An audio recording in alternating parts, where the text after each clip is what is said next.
আমি ৰচিম সমন্বয় সাকো আমি সবে মিলি জুলি একেলগে থাকো শিৱসাগৰ পৌৰসভাৰ অন্তৰ্গত 14টা ৱাৰ্ডৰ সমূহ খেলুৱৈ তথা ক্ৰীড়াপ্ৰেমী ৰাইজৰ জ্ঞাতাৰ্থে জনোৱা যায় যে খেল মহাৰণ 2.0 অহা 19 নৱেম্বৰ আৰু 20 নৱেম্বৰ তাৰিখে অনুষ্ঠিত কৰা হ'ব।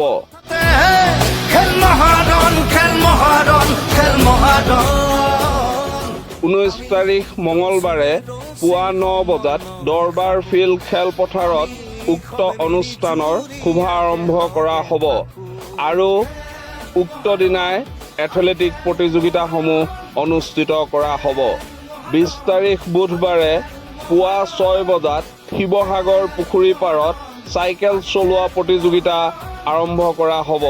ইয়াৰ লগতে পুৱা 10 বজাত ৰংপুৰ জ্যোতি ক্লাবত দবা খেল আৰু একে সময়তে দৰবাৰ খেলপথাৰত ফুটবল খেল আৰম্ভ কৰা হ'ব।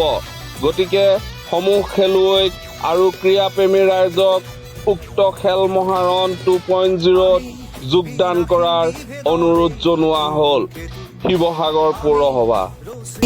বিনাশীন বিভেদৰে ধূমকেতু আমি ৰচিম মিলনৰ যুগমীয়া সেতু আমি বিনাশীন বিভেদৰে ধূমকেতু আমি ৰচিম মিলনৰ যুগমীয়া সেতু সংহতি সহাৱস্থান সমূহীয়া নীতি মুকুতিৰ পথ আমাৰ দেশতে